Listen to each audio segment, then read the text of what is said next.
ये हैं कल्कि सुब्रमण्यम जी, जो अपनी एक किताब we are not the others पर लिखते हैं कि हमारे समुदाय में यह एक सबसे बड़ी समस्या है कि हमें अलग कर दिया जाता है।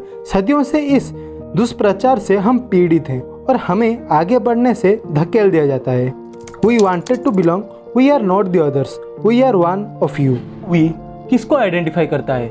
हाँ, यह आइडेंटिफाई करता है ट्रांसजेंडर कम्युनिटी को। जब उन्हें एक इंटरव्यू के दौरान पूछा गया कि उनका राय क्या है ट्रांस इंक्लूसिव कन्वर्सेशन और उसका मानसिक और शारीरिक स्वास्थ्य के बारे में, तब उन्होंने अपने राय रखते हुए यह बताया कि कुछ पुरुष मासिक धर्म करते हैं और कुछ गर्भवती हो जाते हैं और कुछ महिलाएं ब्रेस्ट फीड नहीं करा सकती हैं क्योंकि वे ब्रेस्ट फीड नहीं कराती हैं, जहां ट्रांस पुरुष मैन है और ट्रांस वुमेन महिलाएं हैं। Why do we actually hold it to so much like man should be man and women should be women and women have these definitive roles and men have these definitive roles and transgender people have no role.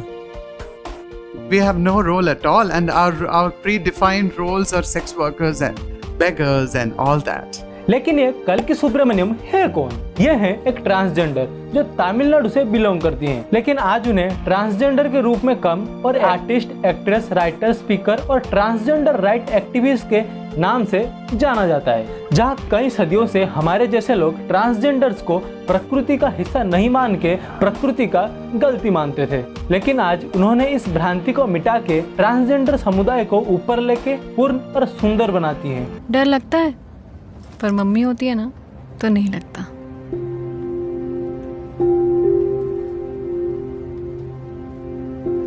ये है मेरी mummy, है ना प्यारी?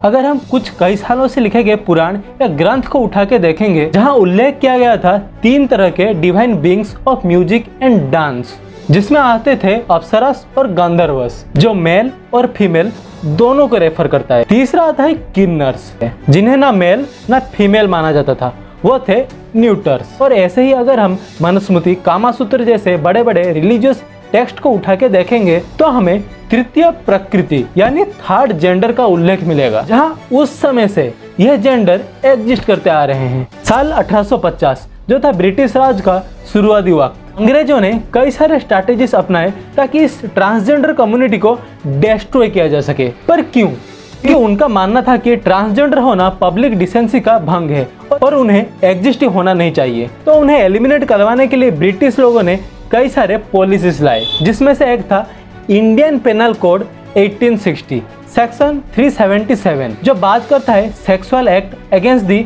Order of the nature, जहां पर उनको simply exist या जीवित होने के कारण प्रोसिक्यूट किया जाता था और अपराधी भी बनाया दिया जाता था। और फिर 1871 में ट्रांसजेंडर को क्रिमिनल ट्राइब एक्ट 1871 में इंक्लूड करवा के इनको क्रिमिनल ट्राइब्स में इंक्लूड किया गया। एमंड बर्मन एक ब्रिटिश लेफ्टिनेंट गवर्नर, जिन्होंने एंटी हिजरा कैंपेन प्रोजेक्ट को इनेक्ट किया कि इस कम्युनिटी को परमानेंटली डिस्ट्रॉय किया जा सके। साल 1952 आजादी के कुछ सालों के बाद ट्रांसजेंडर को क्रिमिनल ट्राइब से हटाया जाता है, लेकिन फिर भी वही अत्याचार और वही शोषण के साथ वो जी रहे थे। इंडिया में एक स्टडी 68 ट्रांसजेंडर्स को लेकर किया गया। रिपोर्ट किया गया कि सभी transgender depression, shame, suicidal thoughts, lack of legal support and education system, family rejection, mental और फिजिकल हेल्थ इश्यूज से गुजर रहे हैं। यह भी रिपोर्ट किया गया था कि जब ट्रांसजेंडर अपने वर्क प्लेस में जाके काम करते हैं, उन्हें ज्यादातर सेक्सुअल हैरेसमेंट और सेक्सुअल एब्यूज से गुजरना पड़ता है। हमारे देश में ऐसा कोई लॉ नहीं होता था जो ट्रांसजेंडर्स को लीगल रिकॉग्निशन दे सके, इसलिए उन्हें डिसरेस्पेक्ट और कई सारी ह्यूमिलेशन से गुजरना पड़ता था। इसे देखते हुए NALSA national legal service authority supreme court के आगे एक पिटीशन फाइल करता है। इसे देखते हुए पूज्य माता नसीब कौर जी और लक्ष्मी नारायण त्रिपाठी, जो कि हिजरा एक्टिविस्ट थी, उन्होंने भी पिटीशन फाइल किए। 15 अप्रैल 2014 सुप्रीम कोर्ट ने अपने एक जजमेंट में ट्रांसजेंडर्स को लीगल रिकॉग्निशन देते हुए थर्ड जेंडर का दर्जा दिया और इन्हें minorities, socially and economically backward classes से ट्रीट किया जाए। साथ ही साथ इन्हें फंडामेंटल राइट्स को एंजॉय करने का और इनके लिए मेडिकल फैसिलिटीज में भी कोई कमी ना हो। ऐसे ही कुछ जजमेंट उनके प्रोटेक्शन के लिए पास किया गया, जहाँ पर उन्हें किसी भी तरह के डिस्क्रिमिनेशन का शिकार नहीं करना पड़े। रुको, कहाँ लेके जा रही हो बच्चे को? ऐसी जगह जहाँ इससे हर रोज कोई ये ना पूछे कि लड़का है कि लड़की है ना लल्ला? मुझसे तो कोई नहीं पूछता। मैं बस सब इंस्पेक्टर रितिका हूँ।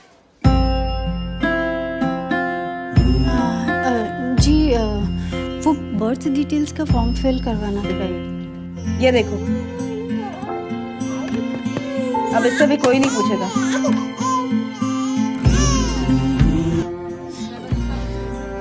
फाइनली कई साल से पीड़ित ट्रांस कम्युनिटी के लोग आज हमारे देश पे और हमारे देश के लिए सारे अचीवमेंट और हिस्ट्री क्रिएट कर पा रहे हैं। जैसे कि पद्मिनी प्रकाश, इंडिया के first trans anchor, K Krithika Yasini, India first transgender police officer, the pack band, first transgender musical band, Rohita Mandal, India first transgender जज।